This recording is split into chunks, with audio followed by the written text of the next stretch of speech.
सरस्वती जी और उनकी बहू रश्मि के बीच एक दिन बहस छिड़ जाती है। आखिर किसका काम ज्यादा आसान है, बहू का या सास का? माँ जी, सास को काम ही क्या है, आपके सारे काम उंगलियों पे तो हो जाते हैं। कुछ भी। हाँ, हिसाब तो उंगलियों पे ही हो जाता है ना। अरे बेटा, ऐसा सिर्फ अभी लगता है। जो मुझे करना पड़ता है ना, वो तुझे करना पड़े तो समझ आएगा कि असली काम का पहाड़ कैसा होता है। ठेले बराबर वजन भी नहीं है आपके काम में, और बात पहाड़ों के वजन की कर रही हैं आप। तू ऐसा करती ही क्या है घर में बेटा, ये तो बता मुझे।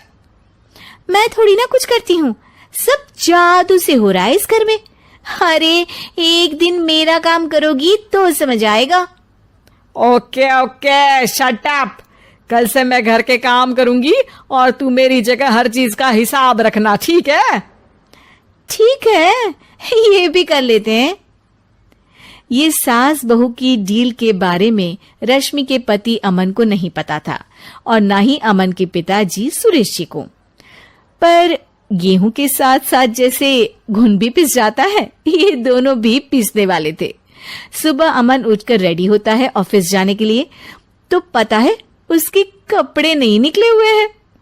अरे रश्मि, तुमने मेरे कपड़े नहीं निकाले? अपनी माँ से पूछो ना, उन्हीं का काम है ये। अमन अपनी माँ के पास जाता है। अब मेरे कपड़े आज आप देने वाले हो क्या माँ? हाँ, देना तो मुझे ही चाहिए, पर तेरी बहू ने कपड़े धोने ही नहीं डाले, तो कोई भी धुला हुआ कपड़ा नहीं है बेटा। हैं? ऐसा क्यों? कपड़े तो धोने आप ही देते हो ना माँ? अरे बहू ने तुझे बताया नहीं, अब हम अदल बदल गए हैं। मैं अब बहू और तेरी बीवी सास। अमन परेशान हो गया। वो बिना इस्त्री के कपड़े पहनकर ऑफिस चला गया। सरस्वती जी अपने घुटने के दर्द के कारण झुककर घर साफ नहीं कर पा रही थी और ना ही खाना बनाना याद रख पाई। उधर रश्मि पहले ही दिन घर की चाबी घुमा चुकी थी और 300 रुपए का हिसाब अलग नहीं मिल रहा था। पर दोनों का ही घमंड कैलाश पर्वत से भी बड़ा था और दोनों ही खेमे एक दूसरे की बात मानने को बिल्कुल तैयार नहीं थे। शाम को जब सुरेश जी और अमन खाना खाने बैठते हैं तो सरस्वती जी उनके सामने गाजर और पपीते लाकर रख देती हैं। अरे माँ, ये क्या है? ख्याली पुलाव के साथ सलाद। माँ जी खाना बनाना भूल गई लगता है। अरे एक एक चमन्नी का हिसाब है मेरे पास, खाना बनाना कैसे भूल जाऊंगी? ये तो मैंने पढ़ा था कि फल फ्रूट खाने से सेहत अच्छी रहती है, इसीलिए ये ले, एक फल खा ले। रात को सुरेश जी और अमन अपनी मीटिंग बिठाते हैं अकेले में। बाबूजी, इनकी लड़ाई के कारण ना हमें ठीक से खाना मिल रहा है, उल्टा घर के सारे काम रुक गए हैं। हाँ बेटा, 2 भैंसों की लड़ाई में बेचारे खेत के पौधों का भी नुकसान हो रहा है। पर पापा, क्या बताऊं आपको, मैंने माँ को इस महीने की 2 तारीख को बिजली के बिल के पैसे दिए थे। आज बिल भरने के लिए मांगने गया तो पता चला कि रश्मि उन पैसों से गैस सिलेंडर ले आई। अच्छा, तो सिलेंडर के पैसों का क्या हुआ? अब सिलेंडर के तो कोई पैसे नहीं थे बाबूजी, हमारे घर पर गैस की पाइपलाइन लगी है ना। बेटा, इन दोनों का कुछ करना पड़ेगा, नहीं तो अपने घमंड के चक्कर में पूरा घर बर्बाद कर डालेंगे ये दोनों। अमन और सुरेश जी काफी सोच विचार के बाद एक निष्कर्ष पर पहुंचते हैं। रात ही को दोनों अपनी पत्नियों की अलमारी से नई साड़ी निकालते हैं और सुबह जब रश्मि और सरस्वती जी उठते हैं तो देखते हैं कि दोनों पति साड़ी पहनकर चढ़ाव पर सब्जियां काट रहे हैं।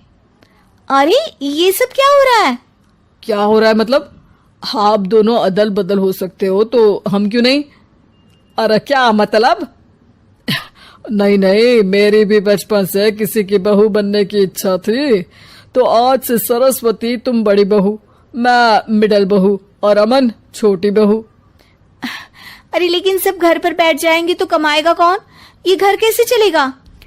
अब वो तो भैया या बाकी लोग जाने, अब हम। रश्मि और सरस्वती जी को समझ में आ जाता है कि उन दोनों की आपस की डील की वजह से इन दोनों को बहुत तकलीफ हो रही है और उनके ईगो ने दूसरों को कितनी यातनाएं दी है।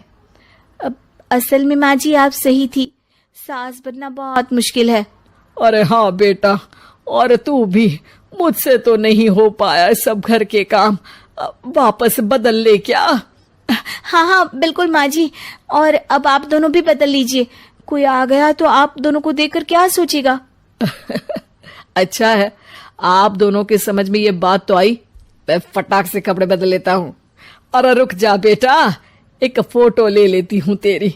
मेरी बेटी होती तो तेरे जैसी ही दिखती साड़ी में। और मेरा फोटो नहीं लोगी?